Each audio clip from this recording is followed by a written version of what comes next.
বারাসাতের কালী পুজো আর নবপল্লী ব্যায়াম সমিতির পুজোয় না এলে সেই ঠাকুর দেখা এবং মণ্ডপ দর্শন অপূর্ণই থেকে যায়। প্রতি বছরই নবপল্লী ব্যায়াম সমিতির পুজোতে একটা অভিনবত্ব থাকে প্যান্ডেলে এবং প্রতিমাতেও আমরা একটা সাবেকি রূপ দেখতে পাই, অসাধারণ সেই প্রতিমা। এবং গত বছরও আমরা ট্রাইব টিভির পক্ষ থেকে নবপল্লী ব্যায়াম সমিতিকে আমরা বিশেষ পুরস্কারে সম্মানিত করেছিলাম।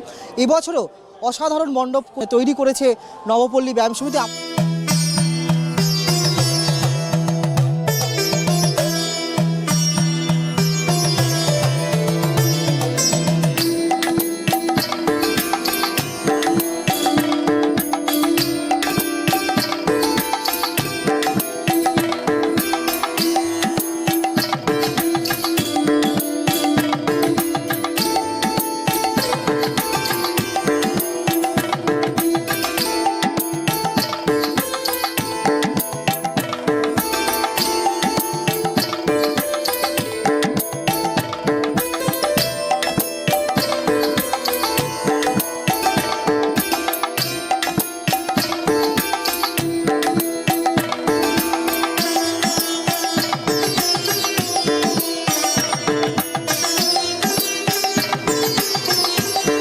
আমার সঙ্গে রয়েছে নবপল্লী ব্যায়াম সমিতির কর্মকর্তারা, তাদের থেকেই জেনে নেব যে এবারে তাদের এই যে অভিনব প্যান্ডেল সেটা কি ভাবনা থেকে করা হয়েছে। আমাদের এটা একটা কাল্পনিক প্যান্ডেল, এটা ত্রিশক্তির আরাধনায় মানব।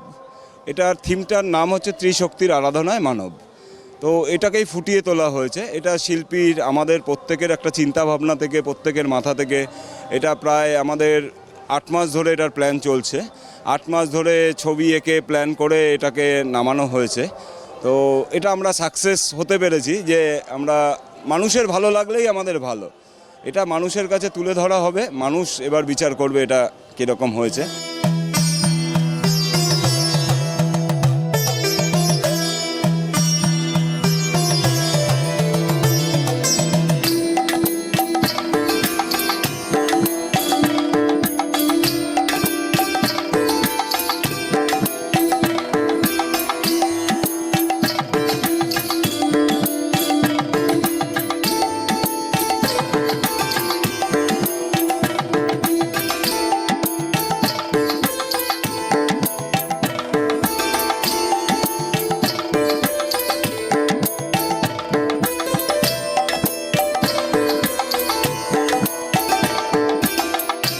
বারাসাতের অন্যতম প্রাচীন পুজোই নবপল্লী ব্যায়াম সমিতির পুজো এবার 71তম বর্ষে পদার্পণ করেছে এবং অভিনব এই প্যান্ডেল এবং আলো আধারির মধ্যে দিয়ে সুন্দর একটি মণ্ডপ তারা তৈরি করেছে এবং প্রতিমাও একটা সাবেকি রূপ রয়েছে প্রতিমার।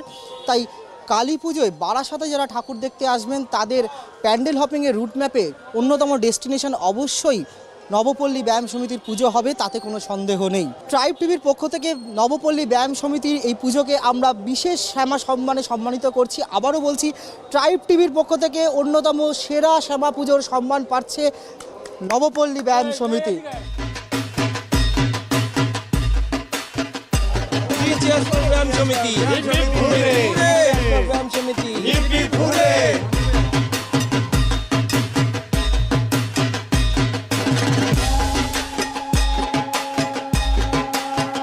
ট্রাইব টিভির পক্ষ থেকে সেরা সম্মান পাওয়ার জন্য নবপল্লী ব্যায়াম সমিতি ট্রাইব টিভিকে অসংখ্য অসংখ্য অসংখ্য ধন্যবাদ।